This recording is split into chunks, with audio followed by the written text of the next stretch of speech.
সুপ্রিয় দর্শক, আসসালামু আলাইকুম। আপনাদের সবাইকে স্বাগত জানাচ্ছি প্যানভিশন টিভির নিয়মিত আয়োজন সমসাময়িক অনুষ্ঠানে। এই অনুষ্ঠানে আমরা সমসাময়িক বিষয়গুলো নিয়ে আলোচনা করে থাকি, তারই ধারাবাহিকতায় আজ আমাদের এই আয়োজন। আজ আমরা আলোচনা করব পাবলিক বিশ্ববিদ্যালয়গুলোতে যে নির্বাচন হচ্ছে এই নির্বাচনের জয় পরাজয় নিয়ে।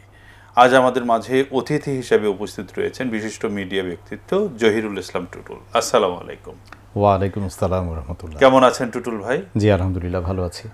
আপনাকে পেয়ে আমরা সত্যি আজকে সৌভাগ্যবান মনে করছি যে আপনি অত্যন্ত ব্যস্ত মানুষ, বিভিন্নভাবে মিডিয়ায় অবদান রেখে যাচ্ছেন। তো এর মধ্যে সময় দিয়েছেন, এজন্য ধন্যবাদ আপনাকে। মূলত প্যানভিশন টেলিভিশনটা তো আমার নিজেরও একটা পরিবার। প্যানভিশনের নিয়মিত দর্শক যারা, তারা তো জানেন যে বিভিন্ন রকমের প্রোগ্রাম আদি এর আগে আসলে আমি উপস্থাপনা করেছি। আপনি যে কাজটা আজকে করছেন এই কাজটাই আমি মূলত প্যানভিশনে করেছি। আজকে আমার জায়গাটা আসলে একটু উল্টে গেছে এবং এটা আমার জন্য একটা দারুণ অভিজ্ঞতা হতে যাচ্ছে। আসলে আপনি যে উপস্থাপনা করেছেন সেই অনুষঙ্গটাকে সামনে রেখেই বা তারই ধারাবাহিকতায় আজকের অনুষ্ঠানটা হচ্ছে। তার কারণ ডাকসু নির্বাচনে আপনি যারা এবার নির্বাচিত হলো এদের আপনি ইন্টারভিউ করেছেন জুলাই বিপ্লবকে সামনে রেখে। তো সেটা একটা বিষয় আমাদের মাথায় ছিল যে তাদের ব্যাপারে আপনি জানেন, সে জানাটা যেন দর্শকরা জানতে পারেন, সেটা একটা বিষয়।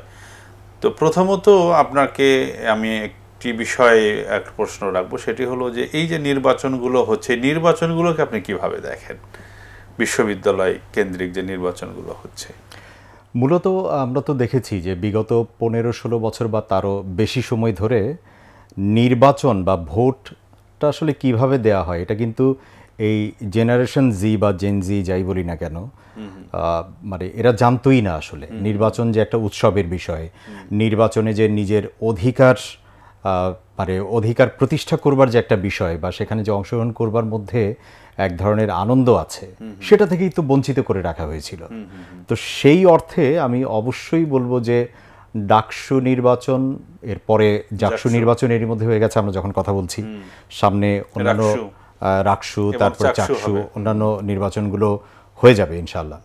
তো সেই জায়গা থেকে এই নির্বাচনগুলোর এটাকে যদি আমরা অন্যভাবে চিন্তা করি, যে একটা নিছক শব্দটাও যদি ব্যবহার করি, তাতেও যে খুব বেশি বাড়াবাড়ি মনে হবে তা নয়, কিন্তু যে এটা শুধুমাত্র একটা বিশ্ববিদ্যালয়ের ছাত্র সংসদের নির্বাচন।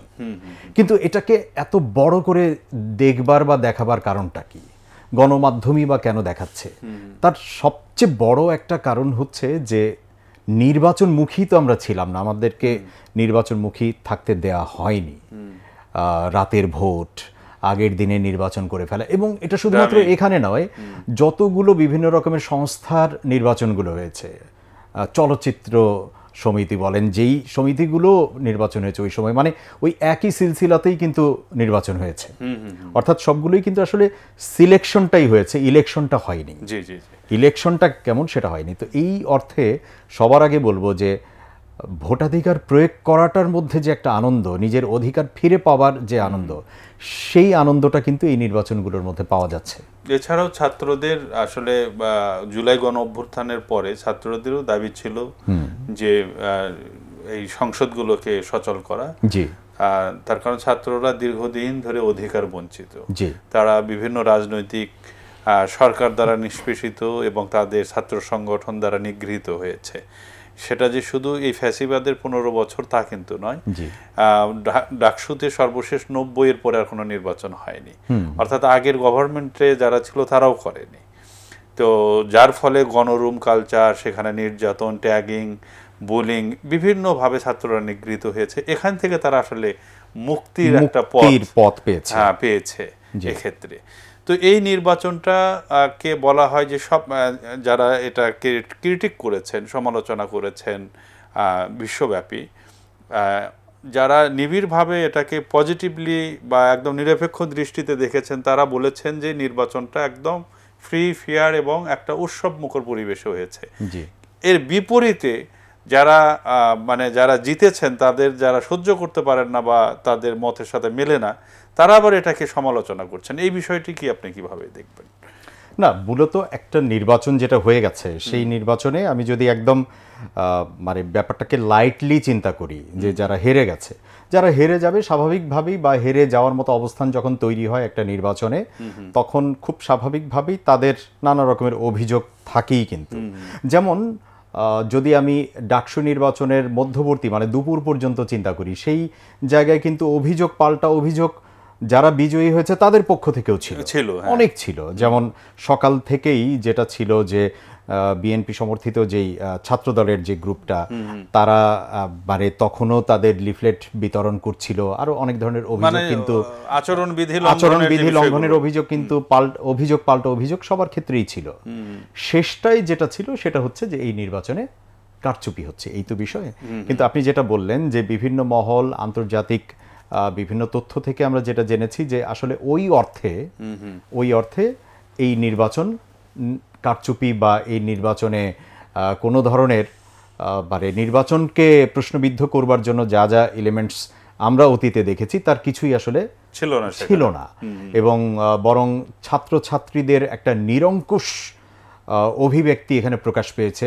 এবং আপনি চিন্তা করতে পারেন যে একটা বিশ্ববিদ্যালয়ের ছাত্রছাত্রীরা, এই জেনারেশনের ছাত্রছাত্রীরা লাইন ধরে কষ্ট করে ওই দিন বিশ্ববিদ্যালয়ে এসে রোদের মধ্যে দাঁড়িয়ে তারা তাদের ভোটাধিকার প্রয়োগ করেছে, তারা তাদের প্রতিনিধি নির্বাচন করেছে।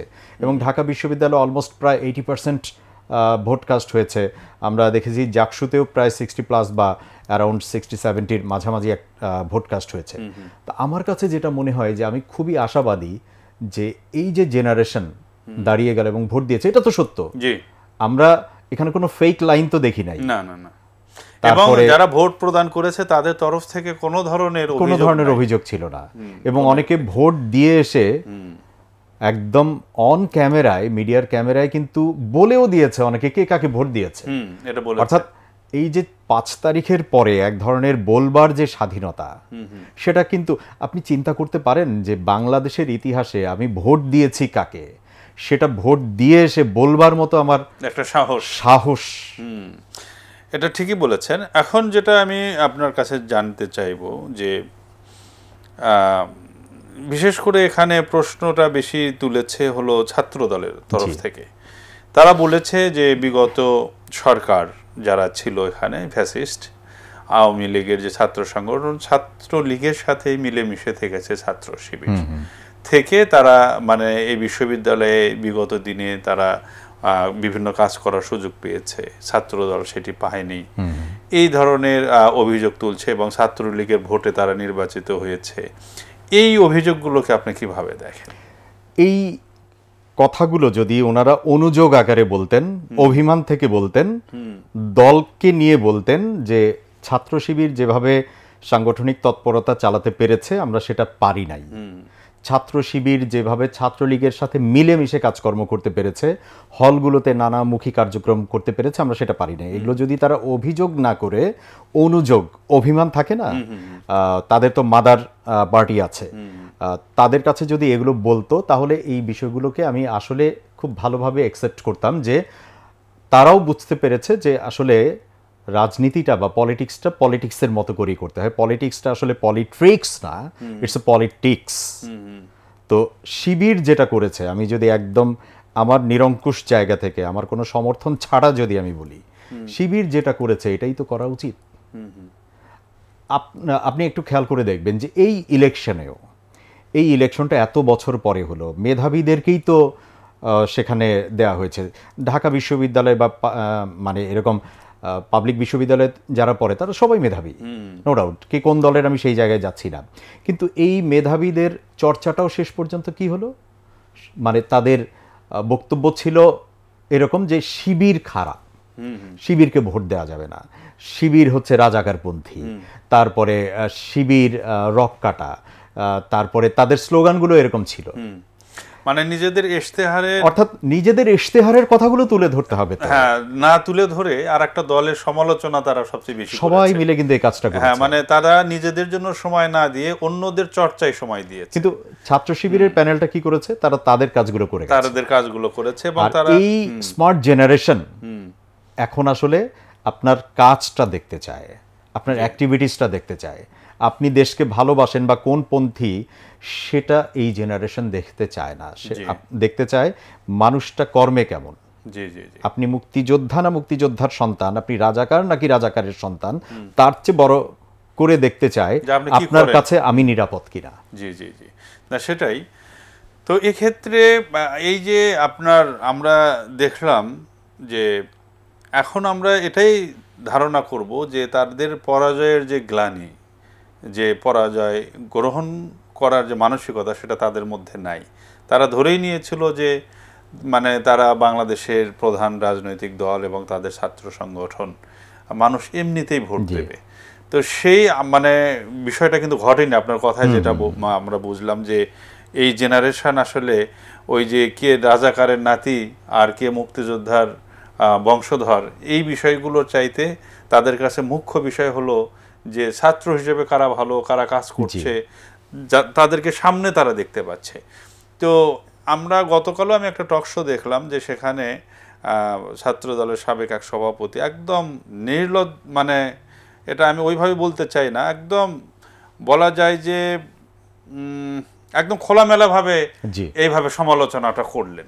তো এতে করে কি আসলে তারা লাভবান হচ্ছে বলে মনে হয় আপনার কাছে? না, এতে করে তারা লাভবান হচ্ছে না, বরং আমি আমার ব্যক্তিগত জায়গা থেকে ডাকসু নির্বাচনটার পরেই আমি প্রত্যাশা করছিলাম যে এই বিষয়টা তাদেরকে একটা ঝাঁকুনি দিবে। হ্যাঁ, একটা বড় দল ভোটের মাঠে বা ভোটের রাজনীতিতে তাদের অনেক ভোটার, এটা তারা ভাবতেই পারে এবং এটা খুবই স্বাভাবিক একটা ভাবনা তাদের। কাগজে কলমে তো তারা অবশ্যই একটা বড় দল। আমরা 5 তারিখের আগ পর্যন্ত যদি চিন্তা করি, কিন্তু 5 তারিখের পর কিন্তু ড্রামাটিকলি অনেক কিছু পরিবর্তন হয়ে গেছে, এটা আমাদেরকে বুঝতে হবে। কিন্তু আমার যেটা ধারণা ছিল সেই জায়গায় আমি খুবই হতাশ যে এই ডাকসু নির্বাচন বা জাকসু নির্বাচনের পরে তাদের কেন্দ্রীয় কর্মপরিষদে বা তাদের যারা লিডার বা যারা কথা বলেন, টকশোতে এসে কথা বলেন, এই ভাষাগুলো পরিবর্তন হবে, নিজেরা এটা নিয়ে চিন্তা করবেন। কিন্তু তারপরে আনফরচুনেটলি তারা আসলে এটাকে কিভাবে অন্যভাবে বা অন্য দিকে নেওয়া যায় বা পাত্তা না দিয়ে কথা বলা যায়, সেই কথাগুলোই কিন্তু বলে যাচ্ছে। একটা জিনিস আমি যেটা বিশ্বাস করি সেটা হচ্ছে, যখন আপনি কোনো কিছুই মানছেন না, কোনো কিছুই যখন আপনাকে নাড়া দিচ্ছে না, তখন আসলে আপনি ধ্বংসের দিকেই যাচ্ছেন। আর যখন কেউ ধ্বংসের দিকে যেতে থাকে, তখন আসলে কোনো গাল গল্পে কাজে লাগবে না। তখন এই যে আমি যে কথাগুলো বলছি না, এই কথাগুলো হয়তো অনেকে নিতে পারবেন না, খুব স্বাভাবিক। কিন্তু আমরা কি আসলে খারাপটা চাইছি? দিন শেষে আমার এলাকার যিনি প্রতিনিধি হবেন, যিনি নেতা হবেন, সেই মানুষটা যদি ভালো হয়, তাহলে এর চেয়ে বড় সুখের বিষয় আর কি হতে পারে? এরকম সবগুলো মানুষ যদি আমার পার্লামেন্টে যায়, তাহলে তো দেশটা বদলে যাবে। জি জি জি। আচ্ছা, এক্ষেত্রে আমি একটু আপনার ব্যক্তিগত অভিজ্ঞতা জানতে চাই যে আপনি বিগত জুলাই বিপ্লবের যে মানে যারা অবদান রেখেছিল আমাদের এই বিপ্লবে, প্রাণ দিয়েছে, তাদের পরিবারের সাথে শহীদ হয়েছে যারা, এবং যারা বেঁচে আছে গাজী যাদেরকে আমরা বলি, বা যারা নেপথ্য থেকে কাজ করেছেন, এই ধরনের অনেক ব্যক্তি ডাকসুতে ইলেক্টেড হয়েছে এবং আপনি তাদের ইন্টারভিউ করেছেন। বিশেষ করে সাদিক কায়েম এবং এস এম ফরহাদের ইন্টারভিউ আপনি করেছেন। ব্যক্তি হিসেবে আপনার কাছে তাদেরকে কেমন মনে হয়েছে? আমি যদি ঠিকঠাক করে বলি, সেটা হলো যে সাদিক কায়েমকে আসলে আমি ওই ইন্টারভিউয়ের দিনই তার সাথে হচ্ছে আমার প্রথম দেখা, এবং এস এম ফরহাদের সাথেও ইন্টারভিউয়ের দিনই ঢাকা বিশ্ববিদ্যালয়ে আমার প্রথম দেখা। এর আগে যা জেনেছি, আসলে লোকেরা যেভাবে জেনেছে আমি ওইভাবেই জেনেছি, এবং আমি পড়াশোনাও করেছি, তাদের বিষয়ে জানার চেষ্টা করেছি। আসলে যে কোনো আন্দোলন সংগ্রামের নেপথ্যের কারিগর, এটা কিন্তু ঐতিহাসিকভাবে অনেক মানে উচ্চমার্গীয় বা উচ্চ সম্মানের আসনেই তারা থাকেন, বিশ্বনন্দিত হন অনেকেই, এবং আমরা ইতিহাস থেকে যেটা দেখেছি বা ঘেটেছি। কারণ এই মানুষগুলোই আসলে রাজপথে পরবর্তী মানে আন্দোলনটা কি হবে, গতিপথটা কোন দিকে যাবে, সেই কাজগুলো করে গেছেন। তো আবু সাদিক কায়েম বা সাদিক কায়েমকে কিন্তু আমরা ওই নেপথ্যের কারিগর হিসেবেই সবচেয়ে বেশি পেয়েছি। এস এম ফরহাদকেও একই অবস্থা। আমি এর সঙ্গে একটু যুক্ত করে দিতে চাই যে মাঝার যে ছেলেটা জাকসুতে এজিএস হলেন, মাঝারকে আমরা পেয়েছিলাম, যদিও তার কোনো ইন্টারভিউ আমার করা হয় নাই, কিন্তু আমরা যখন একটা কাজের জন্য কিছু প্রোগ্রামের জন্য জাহাঙ্গীরনগর বিশ্ববিদ্যালয়ে গিয়েছিলাম।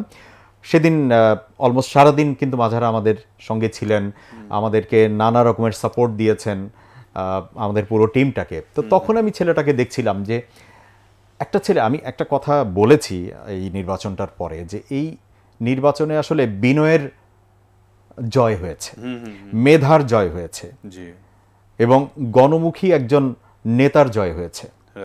ছাত্রছাত্রীরা বা এই প্রজন্ম সেটাকেই বেছে নিয়েছে। ঢাকা বিশ্ববিদ্যালয় বা জাহাঙ্গীরনগর বিশ্ববিদ্যালয় বা পাবলিক বিশ্ববিদ্যালয়ে যেসব ছেলে মেয়ে লেখাপড়া করছে, এরাই কিন্তু পরবর্তীতে এই দেশটাকে নেতৃত্ব দিবে। অতএব তাদের কোনো ম্যান্ডেট বা তাদের কোনো সমর্থনকে আপনি কোনো অর্থেই ফেলে দিতে পারেন না, যেটা বিএনপির নেতাকর্মীরা দুঃখজনকভাবে হলেও সত্য যে এই নির্বাচনের রেজাল্টগুলোর পরেও তারা সরাসরি ঢাকা বিশ্ববিদ্যালয়ের ছাত্রছাত্রীদেরকেও নানা রকমের বুলিং করছেন তাদের কথাবার্তায়। আমি একটা জায়গায় সেজন্য বলেছি যে এদেরকে আসলে বোকা বা বলদ ভাবার কোনো কারণ নাই, কারণ এরা অত্যন্ত রকমের মেধাবী। আমরা তো জুলাই আন্দোলনের যে প্রেক্ষাপটে যদি চলে যাই, এই আন্দোলনে ফ্যাসিস্ট শেখ হাসিনার ভিত নাড়িয়ে দিয়েছে 15 থেকে 20 দিনের মধ্যে কারা?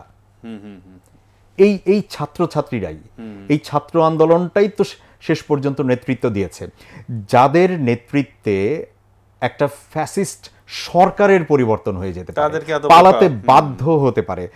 ঠিক তার মাত্র 1 বছরের মধ্যে তাদের ম্যান্ডেট বা তাদের সমর্থনে কারা তাদেরকে নেতা নির্বাচন করে নিল, আপনি সেই ম্যান্ডেটকে শুধুমাত্র একটা ডাকসু নির্বাচন বা জাকসু নির্বাচনের ফ্রেমেই ফেলে দিবেন? এখান থেকে কোনো শিক্ষা আপনি নেবেন না। এখান থেকে শিক্ষা শুধুমাত্র বিএনপির জন্য বলছি না।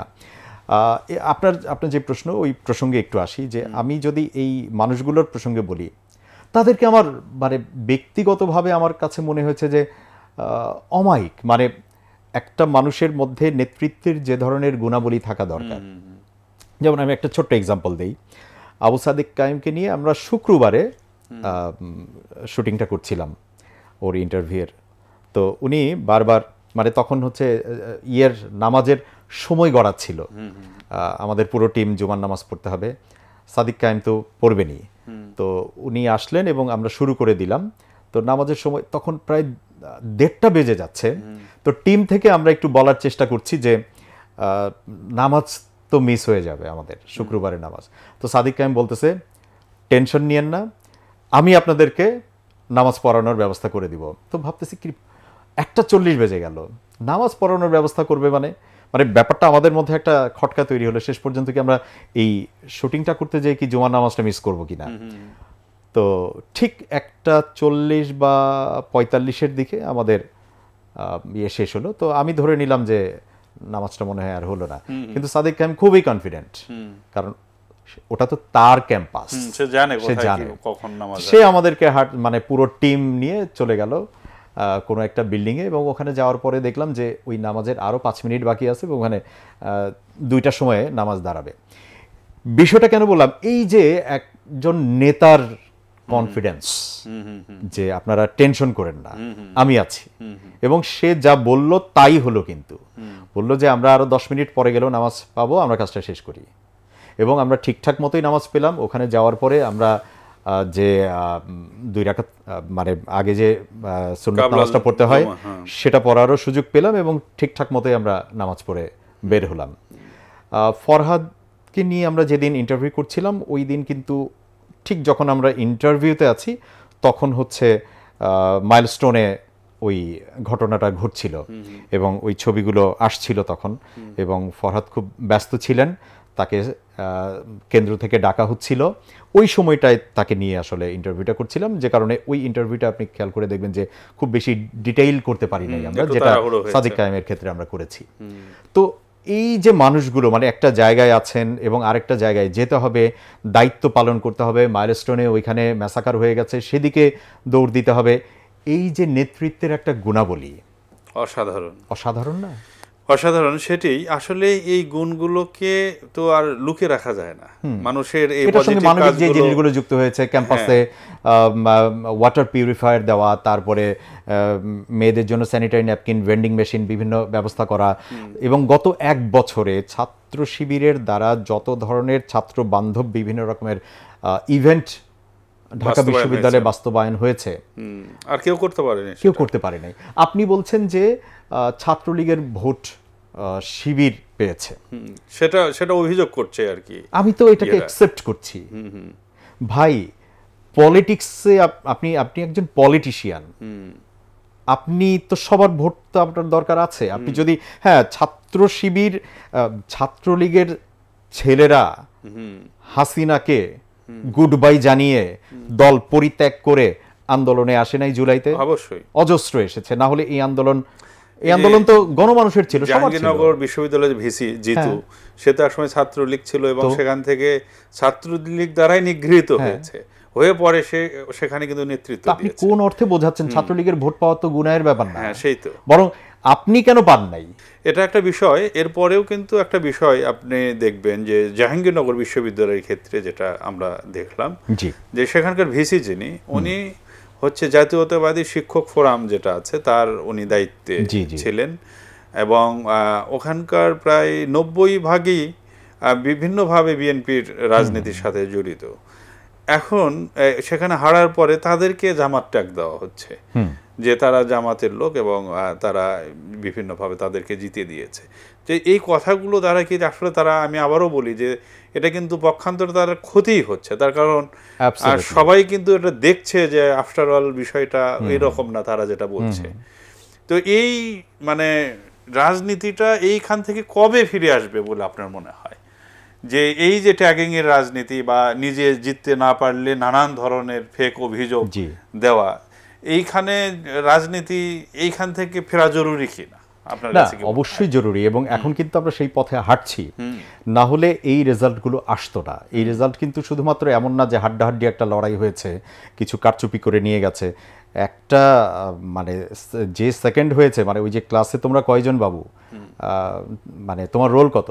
আমার রোল হচ্ছে 3, তো ক্লাসে তোমরা কয়জন? 3 জন। তো রেজাল্ট তো ওই যে থার্ড হয়েছে তার রেজাল্ট বা সেকেন্ড হয়েছে তার পজিশন হচ্ছে এটা। অর্থাৎ যিনি ফার্স্ট হলেন তিনি স্টার মার্কস পেয়েছেন, আর যিনি সেকেন্ড হয়েছেন তিনি 10-এ পাস করেছেন। তো এই অবস্থানটা আপনাকে মানতে হবে। তো আপনি আসলে এখন ওই পেশি শক্তির, মানে যেই দেশের গণমানুষ বন্দুকের গুলির সামনে দাঁড়িয়ে যায়, যেটা শিখে ফেলেছে যে এইভাবেই প্রতিবাদটা জানাতে হয়, বিক্ষোভ জানানো, ক্ষোভ জানানো, আর যেটাকে আক্ষরিক অর্থে মব বলে চালিয়ে দেওয়া হচ্ছে, বিষয়গুলো তো এরকম না। তো সেখানে আসলে আপনি ওই গলার রগ মোটা করে চিৎকার করে কিছু একটা বলবেন, তারপরে আপনি পেশি শক্তি দেখাবেন, মানুষ তো আসলে ভয় পেয়ে আর কাউকে সমর্থন করবে না। এটা ঠিকই বলেছেন, এটা করার কোনো সুযোগ নাই। তো যত ওনারা এই বিষয়টা না বুঝবেন, তার মানে ধ্বংসটা তত বেশি অনিবার্য। রাইট, নিশ্চিতভাবে। মানে আপনি যেভাবেই বলেন না কেন যে ডাকসু ইলেকশন বা জাকসু ইলেকশন বা ছাত্র প্রতিনিধিদের ইলেকশন আর জাতীয় ইলেকশনের প্রেক্ষাপট এক হবে না, আমি এটা একদমই মনে করি। আপনি সেটা মনে করেন না? তার কারণ এটা তো এখন কিন্তু মানে এই দেশ কিন্তু মানে সব মিলেই দেশ। এখন ওই গ্রামের একজন কৃষক, তিনিও একটা মোবাইল ফোন ব্যবহার করেন, আর তিনিও দেখেন সবকিছু। তো সেক্ষেত্রে নিশ্চয়ই এই নির্বাচনের একটা প্রভাব কিন্তু জাতীয় নির্বাচনে পড়বে, এবং তার কিছু নমুনাও আমরা ইদানিং দেখতে পাচ্ছি। যারা আসলে শিবিরকে সহ্য করতে পারেনি বা এই ডানপন্থী, বিশেষ করে ইসলামী ভাবধারাকে যারা সবসময়ের জন্য সমালোচনা করে এসছেন, তারা আসলে বিভিন্নভাবেই এই বিষয়গুলোকে ভিন্ন খাতে নিয়ে যাওয়ার জন্য চেষ্টা করছেন। কিন্তু এই দেশের মানুষ একটা বিপ্লবের মধ্য দিয়ে এই ধরনের একটা পরিবেশ তৈরি করেছে বা হয়েছে, এইখানে মানুষদেরকে ভুল বোঝানো এখন আসলে আর সম্ভব বলে মনে হয় না। আমি গতকাল একটু ইন্টারাপ্ট করি। জি প্লিজ। আমি সোশ্যাল মিডিয়াতে কিছু পোস্ট তো সামনে চলে আসে 5 আগস্টের আগের বিএনপির মিডিয়া সেল অথবা ওনাদের মানে যেই সেলগুলো আছে জাতীয়তাবাদী দল বিএনপি, সেখানে একটা পোস্ট দেখলাম এরকম যে কথা বললেই শিবির, হ্যাঁ এরকম। অর্থাৎ বিএনপির প্রতি মানুষের সফট কর্নার কেন ছিল এদেশের মানুষের? বাংলাদেশি জাতীয়তাবাদে কথা বলে তারা, এবং ইসলামিস্ট যারা তাদের বিরুদ্ধে বা তাদের প্রতি তারা বিরূপ নন, অর্থাৎ ইসলামিস্ট এবং বাংলাদেশি জাতীয়তাবাদ এটাকে সমন্বয় করেই তো বিএনপির রাজনীতি, এটাই আমরা দেখেছি। এবং তার আগের পোস্টগুলোতেও কিন্তু এরকমটাই ছিল, দেখেন যে কথা বললেই শিবির, মানে এরকম একটা তাদের পোস্টে তাদের দলীয় জায়গায়, অর্থাৎ সফট কর্নারটা কোন লেভেলের ছিল। এবং আমরা যদি বেগম খালেদা জিয়ার অনেক বক্তব্য আমরা দেখেছি এই অর্থে, একসাথে যুগপৎ বিভিন্ন রকমের আন্দোলনের সময় এবং পরবর্তীতেও তারেক রহমানও কিন্তু একইভাবে কথা বলে যাচ্ছেন। কিন্তু আমি জানি না যে আসলে ওনাদের একটা চিন্তা হয়তো বা ছিল যে এদেশে আওয়ামী লীগের বিশাল একটা ভোট ব্যাংক আছে এবং সেই ভোট ব্যাংকটা যেভাবেই হোক আমাদের চাই, অতএব আওয়ামী যে বয়ান বা বক্তব্য সেই ন্যারেটিভটা নিয়ে আমরা কথা বলবো এবং একটা গ্রুপ থাকবে শুধুমাত্র এই কথাগুলোই বলবে, যাতে করে ওই ভোট ব্যাংক যেন বিশ্বাস করে যে আমরা তাদের পক্ষে আছি। আসলে ব্যাপারটা কিন্তু এরকম না। ব্যাপারটা হচ্ছে ডাকসু বা জাকসু এটা চোখে আঙ্গুল দিয়ে দেখাই দিছে। 5,000 ভোটের এগেইনস্টে জয়ী পেল কত? 14,000। পার্থক্য কত? 9,000। আমি তর্কের খাতিরে ধরে নিলাম যে ওই আবিদ আর সাদিক কায়েমের ভোট সমান 5,000। তাহলে বাকি 9,000 কি ছাত্রলীগের ভোট? মানে সেটা কি এখনো আছে? আর সেটা যদি এখনো থাকে তাহলে আপনার পলিটিক্স করারই দরকার কি? বিষয়টা তো এরকম না। তার মানে ওই যে ভোট ব্যাংক আমরা যেটা চিন্তা করছি, সাধারণ মানুষের যে ন্যারেটিভটা আমরা ভাবছি এখনো, ওই ভোট ব্যাংক এটা ভেঙে চুরে খান হয়ে গেছে, নাই কিছু নাই। মানে ব্যাংকটাকে আছাড় মেরে ভাঙা হয়েছে। আমরা পয়সার ব্যাংক যেভাবে ভেঙে ফেলি না, ওটা ভেঙে ফেলা হয়েছে। এটা আমার মনে হয় যে বিএনপি যত দ্রুত বুঝবে, এখনো হয়তো সময় আছে, যত দ্রুত বুঝবে এটা তাদের জন্য তত ভালো। না হলে বড় দল হিসেবে একদম তৃণমূল পর্যায়ের ভোটে শেষ পর্যন্ত যদি জিতেও যায়, এই জেনারেশনকে কন্ট্রোলে নিয়ে সরকার পরিচালনা করাটা তাদের জন্য অনেক বেশি চ্যালেঞ্জিং এবং কঠিন হয়ে যাবে যদি ক্ষমতায় আসে আর কি। সেই ক্ষেত্রে একটা বিষয়ে আপনি বলেছেন, এই বিষয়টা আর একটু আমি বলতে চাই, সেটা হলো যে তারা কিছু বুদ্ধিজীবীকে ফলো করে, উঠতি কিছু বুদ্ধিজীবী হয়েছে, তারা মূলত বাম বা নেগেটিভ, আমাদের এখানে যে মানে আপনার বামপন্থী হিসেবে যারা পরিচিত, এরা কিন্তু আস্তে আস্তে খোলস চেঞ্জ করে কেউ বিএনপির রং ধারণ করেছে, আর কেউ আওয়ামী লীগের রং ধারণ করেছে। এরা কোনোভাবেই, আপনি যে কথাটা বললেন যে ইসলামী মূল্যবোধ ধারণ করেছে বিএনপি তাদের শুরু থেকে, জিয়াউর রহমানের সময়, এটাই বিএনপি, হ্যাঁ, ইসলামী মূল্যবোধ এবং বাংলাদেশি জাতীয়তাবাদ। তো সেই জায়গা থেকে এই বুদ্ধিজীবীরা বিএনপিকে কিন্তু আস্তে আস্তে কিন্তু সরিয়ে নিয়ে এসেছে এবং তাদের ফাঁদে বিএনপি নেতারা কিন্তু পা দিয়েছে। আপনি খেয়াল করবেন যে আমেরিকায় থাকে বোধহয় একটা লোক, আমি নামটাই বলি, শাহেদ আলম। এই ব্যক্তি নির্লজ্জভাবে মানে যে কোনো একটা বিষয়কে এই জামাত শিবিরের ওপর চেপে দেওয়ার এক ধরনের টেন্ডেন্সি, এবং তার প্রেসক্রিপশনকে ফলো করে তারা কিন্তু চলার চেষ্টা করেছে। কক্সবাজারে একজন লোক কি একটা পারিবারিক সমস্যায় মারা গেল, তাকে নিয়ে মিছিল করালো সারা বাংলাদেশে। ও একটা আপনার এজেন্ডা দিল, সেটাকে ফলো করলো। এবং এই জিনিসগুলো সাধারণ, এবং যেখানে যে অপরাধটা সংঘটিত হচ্ছে সেই ব্যক্তির চেহারা কেমন, তাকে দেখতে কেমন, তার একটা চেহারার অবয়ব তুলে তাকে জামাত শিবিরের সাথে মিল রেখে তাকে এস্টাবলিশ করার বয়ান তৈরি করার চেষ্টা করছে। অনেকেই বলে থাকেন এই উঠতি কিছু বুদ্ধিজীবী এরাও এই নির্বাচনে যে ছাত্রদল হেরে গেল এর পেছনে মানে কাজ করেছে তাদের ন্যারেটিভ। আমি এটা পুরোপুরি মানে বিশ্বাস করি এবং মনেও করি, এবং এই জিনিসগুলো নিয়ে নানান ইস্যুতে বিভিন্ন জায়গায় কথা বলবারও চেষ্টা করেছি, আমি বলার চেষ্টা করেছি, আমার সোশ্যাল হ্যান্ডেলগুলোতেও আমি বলবার চেষ্টা করেছি। এক হচ্ছে যে বিএনপি মানে যে কোনো দলই কিন্তু এজেন্ডা ভিত্তিক দলটাই করে, আসলে পলিটিক্সটা করে, এটাকে আমি দোষের কিছু বলছি না। কিন্তু আপনি যাকে এজেন্ট বা আপনি যে এজেন্ডা নিয়ে কাজ করবেন বা যাকে আপনি আপনার এজেন্ট বানাবেন, সেই মানুষটা আসলে কে, এটা নির্বাচন করা খুব গুরুত্বপূর্ণ।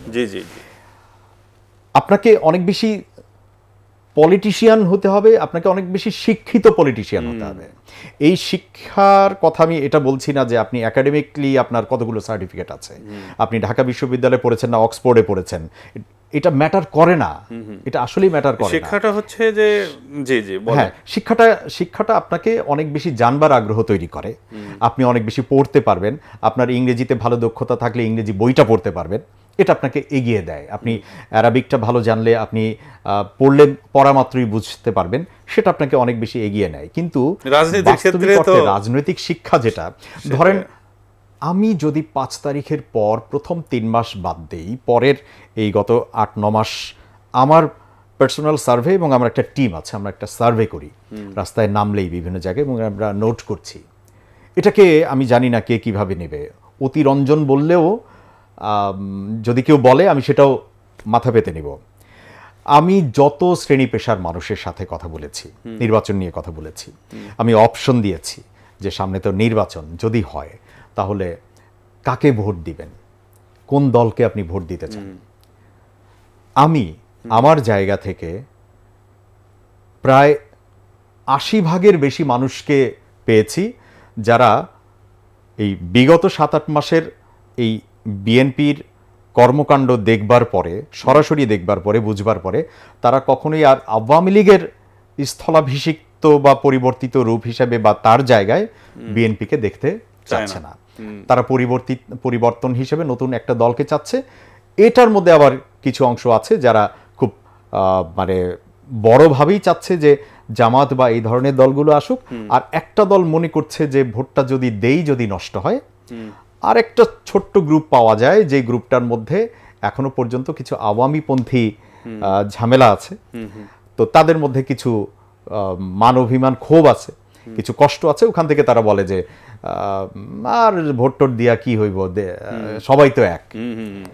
এটা অ্যালার্মিং। কিন্তু আমি বলবো যে এই সার্ভেটা যেই পন্থী, যে আপনি কিভাবে, মানে আপনি ভেবেই নিলেন যে আপনি সব দলের, বাংলাদেশের সবচেয়ে বড় ক্ষমতাধর দল, আপনি ক্ষমতায় আসবেন এবং আপনার অপোজিশন কে হবে সেটা আপনি নির্ধারণ করছেন এখনই বসে বসে। জি, তো আমরা আজকে আসলে বেশি আর কথা বলবো না, আমরা শেষের দিকে। সামনে দুটো নির্বাচন রয়েছে, একটা 25 তারিখ এবং আর একটি ডেট আমি এই মুহূর্তে বলতে পারছি না, চট্টগ্রাম বিশ্ববিদ্যালয়ের।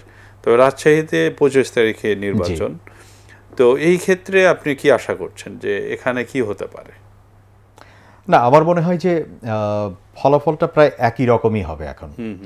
এখন হবে কেন, এটাও কিন্তু যাদের অর্জনটা হচ্ছে, আমি গতকাল আমাদেরই এক ভাইকে বলছিলাম যে ফেসবুকে সে কোনো একটা জায়গায় একটা বাজে কথা লিখে ফেলেছে আবেগ থেকে।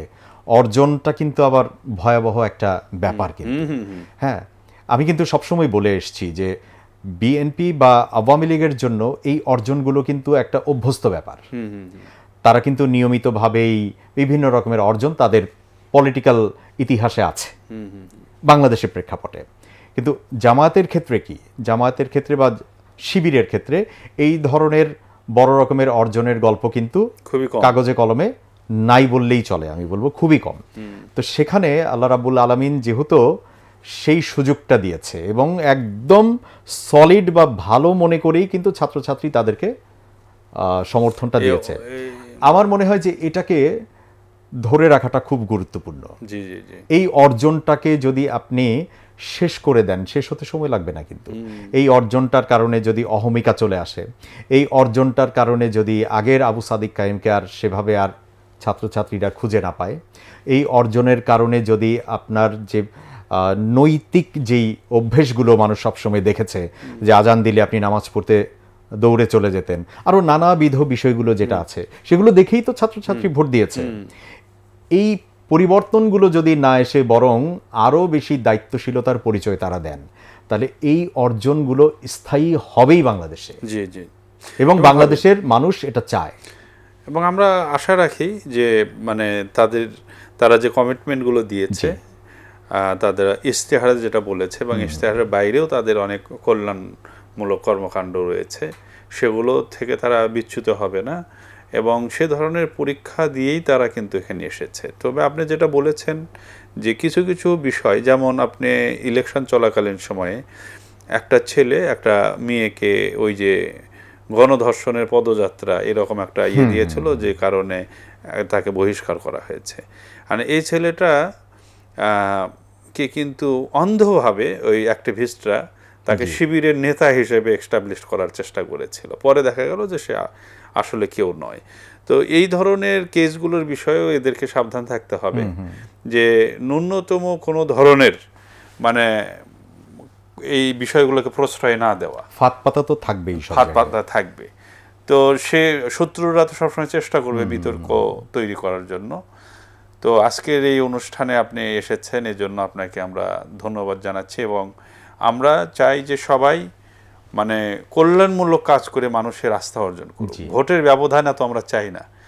আমি ছাত্রছাত্রীরা যেন মনে করে যে আমি কাকে ভোট দেবো, এও তো অনেক ভালো কাজ করে, এও করে, ভালো কাজের প্রতিযোগিতা হবে এবং সেখানে যে সর্বোত্তম সে ভোট পাবে। এই রকম পরিস্থিতি যেন তৈরি হয় আমাদের কলেজ বিশ্ববিদ্যালয় ভিত্তিক সংসদগুলোতে এবং জাতীয় সংসদে, যে ব্যক্তিদেরকে আমরা যেন ভালো কাজ দিয়ে জাজ করতে পারি এবং তার মধ্যে যে সর্বোত্তম তাকে আমরা যেন ভোট দিই। এই ধরনের একটা পরিবেশ বাংলাদেশে তৈরি হোক এই আশা রাখছি। আপনি কি সর্বশেষ দর্শকদের উদ্দেশ্যে কিছু বলবেন কিনা? প্রিয় দর্শক, আসলে এতক্ষণ আমি আমার এই পরিবারটাই বসেই কথাবার্তা বলছিলাম এবং আমি ব্যক্তিগতভাবে আমার যে ওপিনিয়নগুলো সেটাই নানানভাবে বলবার চেষ্টা করেছি। এখানে আসলে গুছিয়ে বলার বা স্ক্রিপ্টেড কোনো কিছু বলবার কোনো সুযোগ ছিল না। আর মুকুল ভাই আমার খুবই পছন্দের একজন মানুষ। আসলে মুকুল ভাই যেটা বললেন সেটাই আমারও কথা, যে আমরা আসলে একটা কল্যাণমূলক বা কল্যাণমুখী একটা রাষ্ট্র চাই। সেই রাষ্ট্র বিনির্মাণ করবার জন্য আমাদের ফ্যাসিস্ট বিরোধী যত আন্দোলন হয়েছে বা যারা আসলে ওই আন্দোলনে শরিক ছিল, যারা হাসিনাকে বিদায় করবার জন্য যারা আন্দোলন করেছিল, সে মানুষগুলো যেন নীতিবর্জিত কাজকর্মগুলো না করেন।